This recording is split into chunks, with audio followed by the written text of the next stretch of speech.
It's the Ginge Show.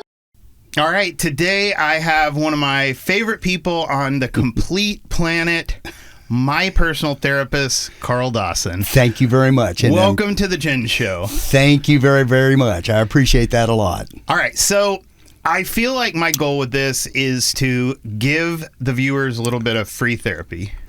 That's fair. I don't think I'm going to put you out of business so with this. I don't get to charge you. No, we can put like a GoFundMe or something in. We'll just say this is a pro bono, okay? Yeah, we'll share the tips. So That's if anybody right. has wants to send some, I'm not really actually going to do that, but that would be awesome if I did and people really tipped. Okay, so I actually studied psychology as well. I was not really sure that I wanted to be a therapist or a psychologist. It was just one of the only things that I really had any interest in other than music and entertainment. And my favorite class specifically was developmental psych. Developmental psych, right. Yeah, I think it's absolutely fascinating. And to be honest, it feels like psychology, and studying it feels kind of just like a cheat code in life. Even though I haven't really used it, I feel like I've used it a lot. Actually, that's interesting that you say that, because as an undergraduate, oftentimes you learn the basics, but vicariously you're learning about yourself too. Absolutely. Because it's like the medical student, it's like the psychology student, that as they're studying their background or the science of it, they start doing their own self-diagnosis. Yep. And so that's not uncommon at all. At one point or another, I've had every diagnosis in the DSM-5 TR. Are you on yourself? Yeah, on myself. And then I realized, well, that's not really necessarily true. But I think every psychology student who goes undergraduate and then on to graduate school has this basic sense of wanting to figure themselves out, and also wanting to understand themselves better, and hopefully wanting to be able to figure other people out, so that maybe they feel like that puts them in. Absolutely. I think what it really taught me how to do is listen, because I'm so extroverted. I would say mostly. I don't know if it's common for the average person to be extroverted and introverted. I would imagine it is that most people are a combo of those two things. Actually, we find that yes, there is an in between we refer to as a mesovert. Okay. And that's the individual that can switch between someone who can be very extroverted, they enjoy being around people, they enjoy being around the center of attention, but then there is also that person who enjoys their privacy, they enjoy their solitude and their isolation. Yep. And actually, those of us that work in the field find that to be very healthy. Yeah, that's what I thought. What can I say, right? Yeah, because obviously I like to be an entertainer. I get some fuel from being around people, but absolutely the fuel of my life comes at night. And my wife knows this. It's really not being left alone. She falls asleep and I get my alone time, and that is absolutely needed for me. It's been that way my entire life. I don't think that's ever going to change. And so being extrovert in some ways, just studying psychology really taught me to listen, and how powerful that is. People tell you in life. I don't know if this is the same way being a therapist, but in life, people tell you what they want a lot of the time. Well, I remember a professor telling us in class when we were first taking a course in counseling, he said that most people will tell you what they want from their therapy in the first 10, 15 minutes. And if you will listen, then they will oftentimes tell you what their issues are, what they want to deal with, and what topics that they're interested in. So in that first 15, 20 minutes, honestly, you can gain an enormous amount of information from what somebody shares with you or tells you. Yeah. If you listen, you got to listen. Yeah. I later in life have thought therapy would be an awesome thing to chase. But I mean, when you told me you have to do, what is it, 1,800 hours or something like 3,000. that? 3,000. That put me off the scent really quick. It seems like a very awesome job, but I have just so many different passions. I don't think I could hone in on that level. You know, that's one of the nice things about doing what I do for a living, because psychology and psychotherapy and doing therapy has so many different areas you can go into, from trauma to lecturing to depression, anxiety, medication.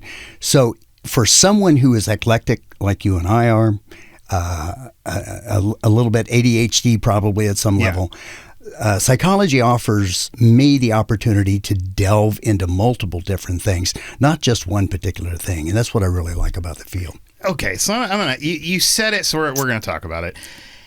ADHD is one of the most, I want to use the word obnoxious, but I feel like the average person thinks they're ADHD.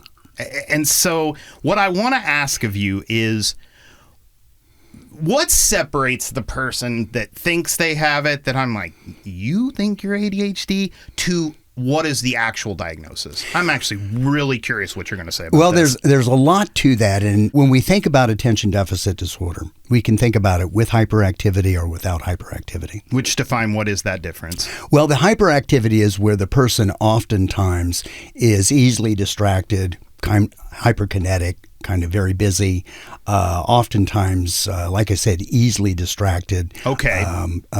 Kind of poor impulse control. Okay. Whereas the person with the non-active, is someone who is oftentimes kind of quiet, shy, withdrawn, and isolates. The biggest misnomer that people have about ADHD at any level is the belief is that they cannot focus. And the truth of the matter, that is not the case. Okay, that is super interesting, because I do feel that is exactly what people say. Well, I can't focus, so I'm ADHD.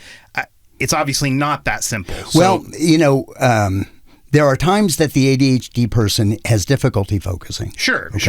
But when the ADHD person does identify something that they're interested in, they can become very focused, almost to the point of ignoring other things that are going on around them because they're so focused on what they're dealing with. That makes sense. Or what's in front of them. So the belief system that ADHD is where the person is constantly being distracted, well, that's not really true. Okay. The other thing I think is important to remember is that ADHD should be on a spectrum. Now, you've got to realize that your brain receives about 10,000 bits of information every second.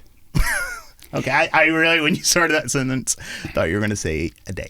A day. No, that's every second. Okay. And what your brain has to do is it has to filter out those 10,000 bits of information per every second to focus on whatever circumstances that you have in front of you that interest you.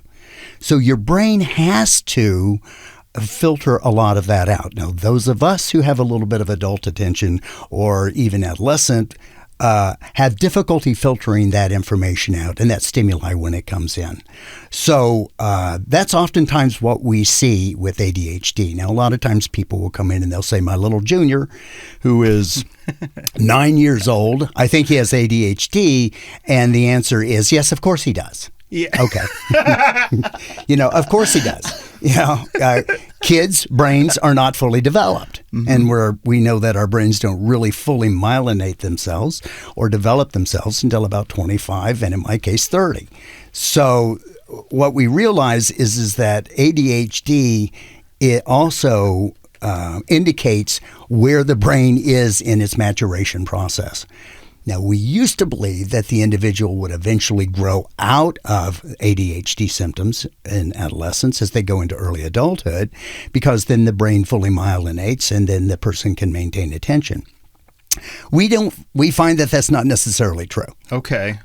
So I am finding more and more, and had been finding for a period of time, that there are many individuals that are adults who have attention deficit disorder. They're usually very highly functioning. Mm-hmm. They usually have figured out how to be able to deal with their ADHD. They oftentimes become very successful because it's almost like that they've had to overcome some of that deficit. And so they become very, very focused individuals.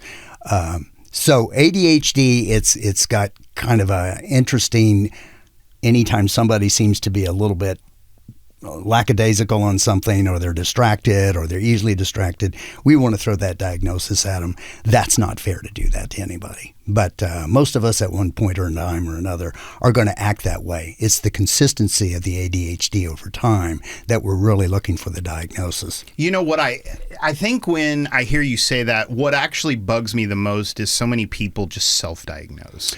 Well, of course we do. I know, but they tell it as if it is an absolute fact, and you're like, chill out. You don't know that. And it goes back to what you said, it's a spectrum. Everybody experiences that sometimes. You know, we take that a little bit further. You know, now the big buzzword is narcissist. Okay? Sure.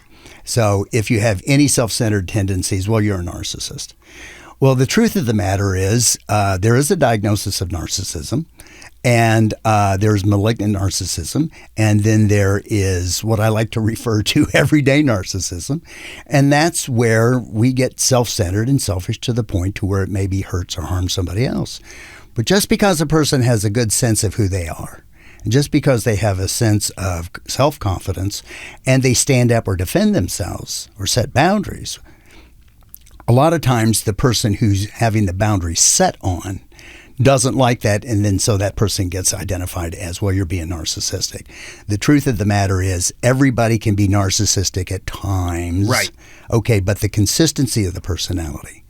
But narcissism really is a consequence of that person's personality really interrupting with their normal, everyday, interpersonal, prosocial interactions with people. Okay? Right. So I find that going to spectrum. therapy probably helps me fight narcissism more than anything, because I really believe personally a lot of the power of therapy is words coming out of your mouth and back into your ears are so powerful because your brain is such a fan of yourself that it can turn anything into, they're doing this to me. That's right. And it is crazy Yeah. how quickly we can all go into narcissism. Yeah. And then you hear sometimes telling a story about how somebody has wronged you, and you hear it come out and you're like, ugh, am I the enemy? Did that really sound the way I wanted Yes. to say, make it sound? Yes. And, you know, that's where Freud said a long time ago that there's a magic that happens when two people sit down and talk with one another that genuinely care about one another, about their problems. Mm-hmm. That when you get it out, it's almost like letting it go in the universe. Yeah. And you then do get to hear yourself say, did I just say that? But then if you've got a good listening therapist, then the therapist can also help point out other segments of that thinking or other parts of that thinking as they get to know you, how that point that you just shared might be significant to you. Yeah, that completely But makes the sense. real key, you know, this is what's interesting to me is that most people think that going to therapy is all about feeling good. And that too is also a misnomer. Going to therapy is about getting honest. That makes sense. Going to therapy is about sitting down and being honest with yourself. When I took developmental psych, I'm going to go back to this because I've been excited to ask you this. I'm going to tell it in the way I remember, and then I'm going to have you correct me. So I remember it as there are forms of control. I don't know if that's the correct word, but there is positive reinforcement, negative reinforcement, and punishment. That's correct. That is correct? That is correct. And that control is the correct word to call it? Well, we want to refer to it as conditioning. I think that's the word that you're looking for, is conditioning. So what I remember is that the statistics, I can only put on one, but the positive reinforcement was in the 90 percentile and punishment was in the single digit percentile. Okay, so let's study that for a moment. Let's study that. Okay. What is a positive reinforcement? A positive reinforcement by definition is a reward that increases your likelihood of engaging in that same behavior and that choice on a second occasion. Okay, that's how I remember that. Okay, a negative reinforcer, and this is where a lot of students get it confused because they think of negative meaning punishment. Negative reinforcer is where you remove something that the person doesn't want by virtue of the choices that they're making. So in other words, if you pay your house payment on time, you won't be foreclosed on. Okay, that's a negative reinforcer. Oh, okay. That makes sense. Okay, so if you pay your car payment, you pay your insurance, then you avoid getting a late fee. And the things like that. So gotcha. So when and what is punishment? Punishment basically is designed to stop the person's behavior right then and there. But why is positive and negative reinforcement and punishment also very different? It all comes down to a neurochemical called dopamine. Okay, heard of it? You've heard of that. Dopamine is an interesting substance because it's a chemical that has multiple factors and actions on different parts of the brain. What makes positive reinforcement so powerful and enduring is when you receive a positive reinforcement or you give a positive reinforcement, okay? You get a natural burst of dopamine at that point in time. Mm-hmm. Now, when dopamine is released, then that brain has a tendency to enjoy that experience, and oftentimes it wants to repeat that experience, positive reward. When a person is simply doing something to avoid a punishment, they get very little dopamine release at all. All right. So we don't get a whole lot of dopamine. The whole key here is that learning takes place when there's the release of dopamine. This seems... Okay. Yes. And unfortunately with punishment, you get absolutely no dopamine release. The only release that you get of the neurochemicals there are fight or flight chemicals. And we have found that the release of those substances are really only valuable for short-term, temporary, let's get that guy out of here. Mm-hmm. Okay. But they don't create long-term change. So just in the simplest terms, positive reinforcement is much more powerful. It's much more powerful because it has much more an impact upon the dopaminergic system. And that's what I've definitely found throughout my life. And I would say in everything of studying psychology, the entire process, everything I learned, that was the single most powerful thing, because I've always been really positive. That's always been part of my personality. But how much better results I've gotten from using positive reinforcement, it's insane. Okay, you want to take it to another level? I do. Okay. If I want you to experience the release of dopamine, okay, then I know that it's a pleasure chemical, and it's a pleasure-seeking chemical. To where like a lot of drugs are releasing dopamine, correct? Well, understand that dopamine is oftentimes misunderstood. Okay. Dopamine is considered the pleasure chemical. It's really not. It's the pleasure-seeking chemical. But what dopamine does is, by the release of dopamine, it's like, oh, I want more of that. Okay, gotcha. Okay? I don't want to get us too off track. So no, where we you're were. Good. So if I really want to release dopamine in you, is to reward you when you least expect a reward coming. Oh. So okay, that's really interesting. If I tell you 1 + 1 = and you go 2, that's good. You get a reward. Mm-hmm. All right. There's less dopamine release than if when you're least expecting it, I say, oh, by the way, I really like your ability to know what 1 + 1 =. Or when you're least expecting it. Oh. And what happens there is that's the same thing that creates gambling addiction. Wow, I see it. So you're going down to the casinos and you're thinking, maybe this time I'm going to hit it big. Maybe this time I'm going to hit it big. Maybe this time I'm going to hit it big. And that dopamine's just really encouraging you to get down there to the casinos faster than anything. Wow, that is fascinating. But if you won at the casinos every time. Yeah, it'd be boring. I mean, not boring. I guess it'd be awesome, but the casino wouldn't even exist. If you want to support the Ginge Show, please like and subscribe. It is independently financed, aka I am financing it myself. So a like and subscribe really helps me out a lot, and it is free. If you are looking for a DJ for your wedding, private party, corporate event, the club, whatever, I'm your guy. Hit me up at thegingeshow.com or at the Ginge Show on all social media. All right, back to the episode. Please like and subscribe. I have heard, I think there was a documentary I watched that a lot of people, most people that win the lottery become essentially miserable. because they have it and there's none of this left. Is that true? Actually, there's a lot of truth to that. Some research that's been done on happiness, what really actually makes people happy, is the first top three, the number top threes, is not money. The one thing that people have said makes them the happiest is a good night's rest. Oh, I did not see that one coming. Sleep. What? Sleep. That's it. I don't know. Sleep is nearly like a punish. No, that's the wrong word. I don't like to sleep because I'm such a night owl, and I don't want my pleasure of the night to end, but obviously you need it, and that's actually weird to me that people look forward to it so much. Sleep. So, but obviously you feel refreshed. It is a need. Well, if there was a Carl Dawson School of Professional Psychology, the first courses you would have to take. Well, thank you. The first courses you would have to take would be in sleep, because everything's built around sleep. You get restoration sleep. You get all your chemicals restored during your sleeping cycles.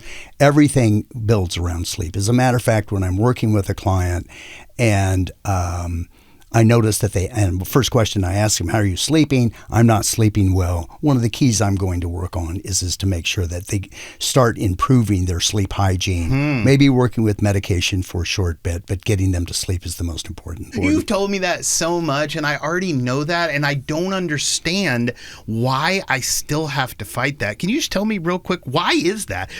Knowing a solution to something, and I know a partial answer, and that is because it ends the fun, and I want to keep being creative or whatever the thing is. But why, knowing that, why is that so hard for me? Do you know what Occam's razor is? The definition? I do, but I don't. I mean, I think I basically do. The simplest explanation is likely to be the best. Okay. It's because you don't like to sleep because you would rather play. Yeah. That's so true. You would rather play. I mean, I guess we could talk about early childhood upbringing. No. You see how I turned this into a personal session? That's fine. But nonetheless, let's go back to what we were talking about. But sleep is the number one thing that most people makes them happy. What would you guess number two would be? I would guess. I actually do not know. I don't know. I mean, let me think about this. I mean, it's my podcast. I can cut this out if I need to. Probably, maybe love/relationships. Oh, good job. Wow. Good job. Yes. Number two is we have a prefrontal cortex. And we have the most advanced prefrontal cortex of all the animals and species that exist in the world. And the one important thing about our prefrontal cortex is it's all about learning to get along. Okay, so we don't have the biggest teeth in the world. We can't run the fastest. We don't have the biggest. We can't really defend ourselves. So early Paleolithic man had to figure out a way to survive. And the way to survive is within groups. Okay, so if you don't accept me in your clan, your tribe, or your group, then I'm out on my own. Oh. Okay, so we possess a brain that's all about survival. Okay. And so one of the things that's important to us is sleep, but also at the same time, we need to feel to belong. Okay, that makes a lot of sense. Now, we also saw that take place when we saw COVID. Because so many people were experiencing lack of contact with people who they're usually pro-socializing with. Yeah. And we saw an enormous amount of depression, anxiety, substance abuse, family abuse, domestic abuse. Because, again, we are a brain that needs to have social interactions. Yeah, and I think why that wasn't as hard for me during COVID is I met my wife and my daughter right before COVID. So it was you had a belonging there. Yep. And that is, I never really thought about how simple that is, why that was so much easier for me than maybe the average person. I found my clan right before that. Okay, so let's go back to Maslow's hierarchy of need. Okay. All right. So you've got at the very base survival needs, okay? And then you have, biological needs. And then you have survival needs. Okay, and once those two are achieved, then you have belonging needs. And so it becomes very, very obvious for you and I, we feel safe among one another. We like one another. That's also why the first word of the first step of Alcoholics Anonymous is we. It's all about us. Okay. And so I'm always clinically going to be concerned about somebody who doesn't need other people. That makes sense. Okay. Because we find that individuals who engage in, quote, antisocial behavior oftentimes may have some difficulty with that frontal cortex. I never thought about that antisocial. Yeah. That's such a simple concept. I don't know. I know what the word means, but I never thought how simple that is. Yeah. That's exactly right. And so, and we are now neurobiologically and neurology, we understand that there are certain places in the brain, the ventral medial, the dorsolateral, that contribute to certain kinds of socializations. And we realize that if those areas have been damaged, or those areas are not functioning, or they're turned off by drugs, because drugs turn off that prefrontal cortex, then we see the antisocial behavior that's very predictable. Gotcha. So we've got sleep, belonging, having a relationship, belonging, and number 3, health. Oh, okay. That is fascinating. That is number 3 on the list. Yep. You would definitely think that would be higher. Yep. That's exactly right. Wow. Is that part of the reason that we will make decisions that just are so obviously against our health, smoking cigarettes, whatever that is, over that it drives us less than those other things? Is that kind of a reason that we make such dumb decisions about our health? Well, let's talk about cigarettes for a moment. Okay. Remember, our decision-making centers are in the prefrontal cortex of the brain. Okay. That's also the part of the brain that studies consequences. It's also part of the brain that says, you shouldn't do this, that's bad. You're going to get cancer, you're going to get something bad. But let's understand that when you study how a drug is released in your brain, what the drug is actually doing is taking that decision-making, understanding the consequences regions of the brain offline. So when it takes it offline, then the person is less likely to make a good, solid, healthy decision. So essentially the pleasure of it is turning off the logic? Is that kind of what you mean? You got it. Because I may not smoke cigarettes, but we all have those things that we do. And it's like your brain knows, I can't do this. I guess we talk ourselves out of it, or like you said, the pleasure is just worth it. But that is the craziest part of human existence, that we can just know and not make the right decision. So let's go further. Let's go further. Once we experience addiction in the brain, then the brain is at that point functioning normal under the influence of the drug.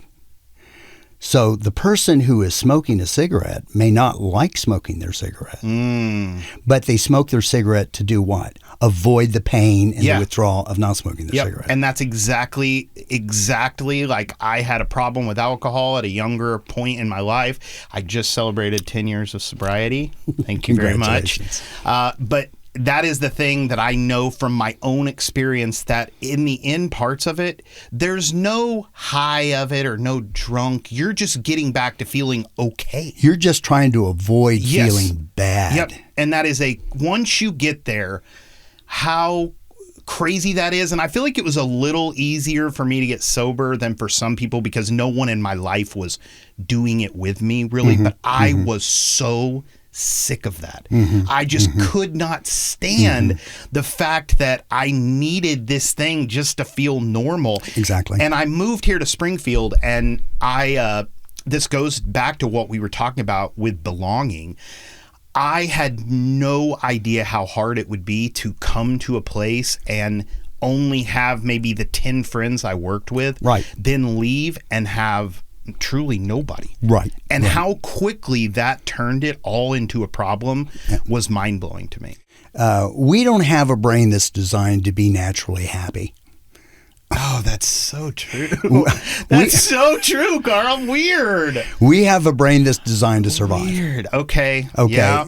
And a survival brain is always on the lookout for what's going to eat me. Okay. What's going to kill me. Okay. So weird. If I can take a substance that removes that fear, where I'm not obsessing about, oh my God, the world of the world's coming to an end. If I can take a substance that removes that fear for even a short period of time, okay, what's that going to do? Well, let's go back to positive reinforcement. Okay.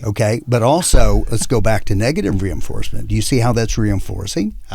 So if I'm taking a substance that's removing that negativity, but on top of that, making me feel better than I felt when I was negative, we're screwed. Yeah. Got it? Yeah. So that's also the reason why you find punishment doesn't work. Because every person who excessively abuses drugs or alcohol, or not even, but they wake up the next morning going, oh my God, I'm never going to drink again. But punishment doesn't last. Wow, that's a full circle. So by the time it's evening, okay, well, I'll have a couple of drinks. Yep. Okay, so punishment doesn't change behavior. It just stops behavior. So the hangover is a literal example of what we were talking about. It's a little example. Perfect example. This is a perfect example of positive, negative, and punishment. And what's the negative reinforcement in negative the reinforcement? Okay, so here's a negative reinforcement. I wake up and I have a hangover. Okay, that's the punishment. And I take a drink. What does it do to the hangover? Makes it go away. It makes it go away. Now, I may not necessarily feel good, but I don't feel bad. That's a negative reward. Wow. What's the positive reinforcement? Well, the positive reinforcement is due to a lot of things. Okay. Because one of the things that we know that all drugs do is they activate the dopamine system. Okay. Okay, so the dopamine system, when it's activated, then encourages the person to continue to keep doing the behavior and activity that they're engaged in. Okay. So that person then, say for instance, an individual who starts using opioids for the first time. One of the greatest dangers of using opioids for the first time is using opioids for the first time, because many times that person remembers how good that made them feel, and they're constantly chasing the tail of that dragon. Okay? But let's understand that for every drug that we're talking about out there, our body eventually develops a tolerance. Yep. Our brain develops a tolerance, our body develops a tolerance, our liver develops a tolerance, and the reason why it's developing a tolerance is because the substances we're putting into our body doesn't like. Now, you and I may enjoy the feeling, but the body's saying these are intoxicants. Yeah. They're poisons inside my body. Which alcohol is a perfect example. Exactly. Your body's the drunk is your body trying to fight to get it out. Is right? exactly the correct. And so what happens then is after you drink enough, then the body learns to adapt to having more alcohol in your system. And so your body's going to say, okay, well, 2 beers used to get you drunk. Well, and I've adapted myself now. Now 6 beers will get you drunk. Okay. Well, now I've adapted myself. Now a case will get you drunk. Yep. But guess what? You stop drinking that case at any point in time, what's going to happen? Yeah, you're going to go into withdrawal. To the point that with alcohol specifically, you can die. Oh, absolutely. From the withdrawal. Absolutely. That's so insane. Wow, that was an amazingly perfect full circle moment that really talked about. Yeah, good job. I don't know if you planned that, but I sure didn't, Carl. The opportunity to be able to tie all that conditioning together. That really is the goal of this whole thing. Is I feel like the most common thing that's going to get edited out of these podcasts is probably the first 10 minutes, because I have some notes, but what I'm looking for is to just get into a conversation. Yeah. I do have a question though, and this is very basic. I'm going to put you to an answer. What is the number one thing that you see that negatively affects people? I know that's broad, but if you had to pick a number one, the top of the pyramid across all, just that negatively that really just brings us unhappiness, that whatever you choose, like, what do you think is the number one thing? You ready for this? I am so ready. This is the first major question on this thing. Boredom. Wow. That is not what I expected. I know you didn't. Okay, so explain that. Boredom. What do we know about being a prefrontal cortex person? We have to have energy. We have to have entertainment. We have to have something that's involved. Now, remember, our brain is processing 10,000 bits of information every second. So it's a very dynamic process that's taking place. But what we learned from COVID is that boredom created more internal biological stress than anything we've ever seen happen before. And so when we look at boredom, that's one of the things that when I'm teaching students, I'll say, have you ever considered boredom being something that's stress producing? Now, your question is, what's across the board one thing? And the bottom line of that is boredom. Which comes back to the thing about people that winning the lottery being unhappy. Got it. Is there's no... Where's the motivation now? Yep. And I've also seen that too about people that just get incredibly famous and rich all of a sudden. At that point, there's no the purpose isn't there anymore. Right. Because, yeah, absolutely. And, you know, to go back to something you said, I have never found myself to be lucky. And I am so grateful for that because I think gambling could probably be a thing for my addictive brain. But for whatever reason, I've just never hit the button at the slot machine and won big. And it's just like, thank you for that, because I already know that I could have the potential for addiction to that. So I'm glad I just wasn't lucky. Okay, so let's look at the positive and negative aspects. The punishment is you don't win, you lose, right? About 20 years ago, I was on a lucky streak and was up in Kansas City and won close to about $5,000. Okay. Never, ever done that. Okay. Okay. I still remember that, but I don't remember the $20,000 that I've lost over the years since then. So there again, it's that positive reward that causes us to remind of it. And that's what we refer to sometimes when we say that it is euphoric recall. Okay. I've never heard that phrase, but I already know exactly what you mean. Oh my gosh, I remember, wasn't that a good time? It's like the first time you take a drug, like we were talking about. Exactly. Yep, chasing that dragon. All right, so let me ask you this. I've talked about social media a lot on this podcast. Right. How does social media affect people negatively? Or I guess, what is the biggest effect you see of social media on people? Okay. So let's go back to the prefrontal cortex. Okay. It's all about socializing. It's all about right and wrong. Okay. Here's where social media comes into the picture. And social media is like anything. In small amounts, it's not going to hurt anybody. All right. Where you get into trouble with social media is, number one, can social media become a addiction? Well, the answer is yes, it can, because dopamine is released in the brain when we're getting so many likes. Okay? When we're getting so many likes, that's a reward, right? And that's a dopamine release that takes place. So how can social media work? Social media is probably one of the most profound inventions that we could ever have. But the problem with it is when individuals start relying on their social media for their social interaction rather than one-on-one interaction. Like gotcha. So the research has been really interesting about women, especially adolescent women. I hope I'm doing the research correct, but there was a researcher that evaluated women from 2019 to the current, and noticed that there was this massive rise in depression, anxiety, isolation, and threats and actions of suicide in the women population. What this researcher was able to identify was that had to do all with social media. Interesting. Okay? That women were identifying their self-worth based upon what the social media defined them as, rather than what they define themselves as. What the research did show is that when many of these individuals stopped social media, their mental health good scores improved significantly. So getting 100 likes on your social media is equal to that of you getting 2 or 3 likes from a friend in a social interaction. Okay. It's become that much. But the problem is that's a slippery slope. Yeah. Okay.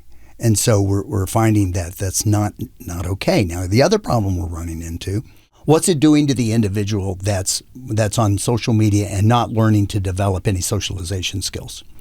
What the research has said is because that individual has maybe never had any socialization skills like you and I would have, that they did very well on social media because that was their platform and they learned how to survive in that. But if they came out of that, they did not do well socializing. Okay. Yeah. So it just, so essentially you and I are kind of doing better with the social media because we lived in a time that didn't have it. Absolutely. Yeah, and I can imagine how dangerous that is being having a 13-year-old around. There's no world that she lived in without Facebook. If anybody's born after 2000, then they don't know what no social media is. Yeah. And, wow, that's crazy. And that's where we really started seeing, hey, wait a minute. You and I grew up in a time when there wasn't social media. Yeah. Or the social media were the World War II phones that we would put up to our ears. Where a rumor would go around your small town, but then you would leave that small town and you could start over. Gone. Those days are over. That is not the case now. That is not the case now. So anybody after 2000 that's been born has not lived in a world without the influence of social media. You said one time about the age of 13, I found this fascinating, that it was a come here, go away age range. Right. I thought that made so much sense. There's some really, what happens is when you were born, you were born with 3 times the amount of brain neurons that you're ever going to use. Okay? And that's just the brain hedging its bet. Okay. As you go into early childhood, you will go through a period of brain pruning. Now, the brain does this by itself. Brain pruning, say that. What is that exactly? It's where the brain goes through and selects neurons that are the C team. Okay. And saying, we don't need these guys. Oh, okay. Chopping them off the vine or whatever. We don't need these guys. Okay. So we've hedged our bet. We have the A team, we got the B team, but we needed to be sure that we had a man on deck on the C team. All right. Well, okay, we don't need the C team. So there's a period of time that brain will go through some pruning. Okay, and it's called apoptosis. And what it basically means is that's neuronal suicide. Now, it will stop during that period of time once it's done, and then the brain now has the A and B team. So then the brain, as it goes into adolescence, decides, hey, we just want the A team here. We don't need all these extra neurons, so we're going to get rid of the B team. Okay. All right? Now, during that period of time of pruning that's taking place during adolescence, you got all kinds of problems. So number one, if you ever thought that an adolescent had brain damage, they are experiencing brain damage. Okay. Wow. Okay. Number two, anytime you experience a injury in your body, what does your body do? It swells. Okay, so that inflammation creates swelling, edema. It's fluid going to that area to medicate that area and protect that area. Well, when the brain is undergoing a pruning process, same thing happens. So that brain has a tendency to get larger and press against the cranial skull. And when it presses against the cranial skull, it's actually interfering then with good decision making. All right? So real. You're going to have this period of real brain damage. So somebody in an adolescence that age, the come here, go away is essentially like at certain points, it's like, I need you, I want a hug, and then just in any moment is just like, leave me alone. Is that the A and the B team, or am I not understanding that exactly correctly? Now understand that you possess a brain that wants to be independent of your parents. Okay, right. All right. There's a period of time that you are dependent. But eventually, you are going to go through stages where you want to be independent of your parent. So that's where that too. And that's where it's kind of like the cat that hasn't gone out all spring. And so it takes 2 steps out and it's like, oh my God, let's come back. So that come here, go away on the part of the adolescent is, I'm going to practice my independence. Okay. All right. But I don't want to get too far. Which is essentially, in your metaphor, the A team, and the B team is I need a parent. That's right. Okay. That's right. All right. We're going to ask one more, hopefully, and that may be oversimplifying, but we're going to ask, isn't it crazy that kids somehow made Crocs cool? This shoe. I mean, God bless them, right?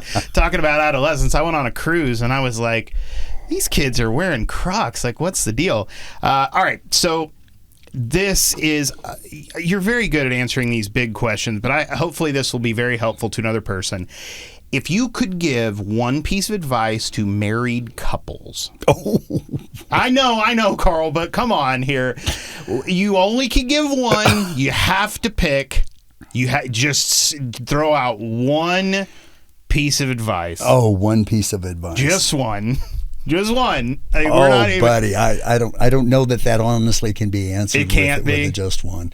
But okay, so you're asking me to go with the tier 1. What would that advice be? The top of the pyramid. Okay, can I? I'm going to share this with you. Okay. Okay, so there's a little story behind it, as you would guess. My wife Pam and I, one Sunday morning, we got up. I turned the TV on, and there was a TV evangelist on. His hair was absolutely perfect.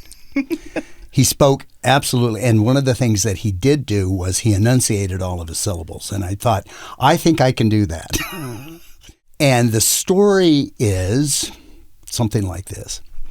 This couple from the congregation came to my office, and they said, Pastor Dan, we're having troubles in our marriage. And I sat there and I listened to them for a very long time. And I finally interrupted them when they were done.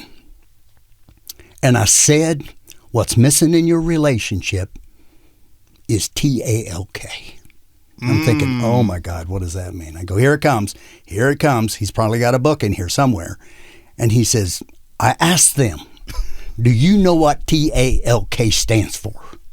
And they said, no, Pastor, I don't.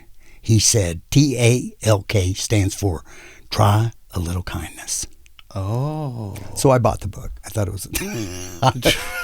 Did you really buy it? No, I didn't buy it. Okay, I was thinking, like, I am not buying that. Actually, but what I did sit there going, oh my God, if that isn't the truth. And honestly, when I'm doing marriage and family therapy, a lot of times I find people just are not nice to one another. And then it goes back to the AA principles about just like when you want to get out of your own stuff, help somebody else. Yeah, just help somebody else. Yeah, and that makes so much sense. You know, try a little paying kindness. It forward, whatever the thing is. Yeah, and just be nice. Yeah, that's it. Just be nice. That's a good Because piece guess of what advice. happens when we're nice? We get a release of what neurotransmitter?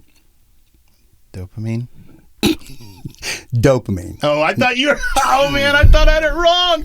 I was like, surely I listened. But you got to think about well. it. If you're being, do you remember when your mom used to say, "Be nice to your brother"? Now, doesn't that feel good? Yeah. Okay. Well, it never did for me. But anyways, it did for me. When you do something nice for somebody or you compliment somebody, you get a little burst of your own dopamine, and the person receiving that compliment gets their dopamine. Okay. So, but if I'm angry with you, you don't get a release of any dopamine. No. Where there's no dopamine, there's no endorphins. And then it's just step back. Where there's back, no back, endorphins, back, there's back. no oxytocin. Oxytocin is the neurotransmitter associated with bonding.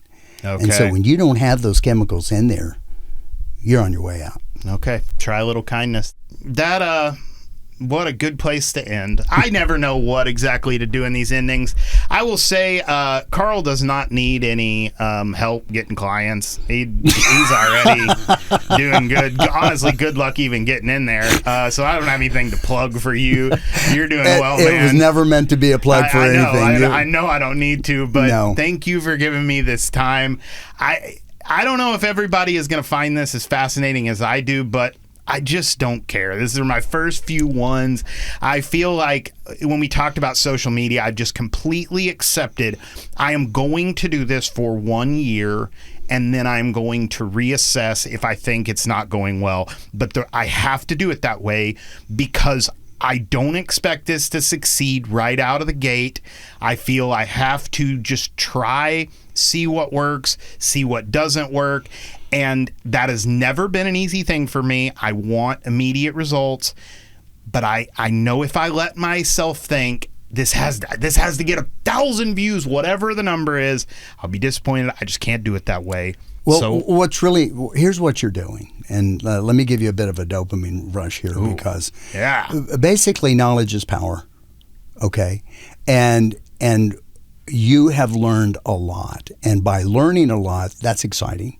Mm-hmm. And if it's a dopamine release, then you crave wanting to know more.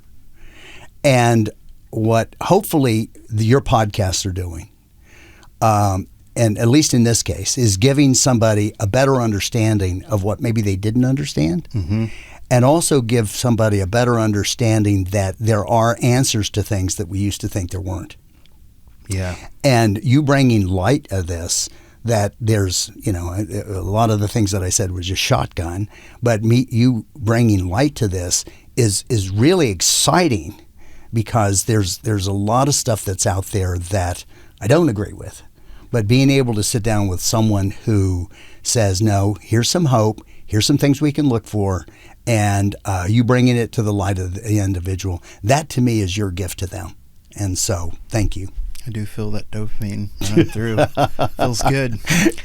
Carl, thank you so much for doing this. I don't really know how to ever end these, so bye. Thank you.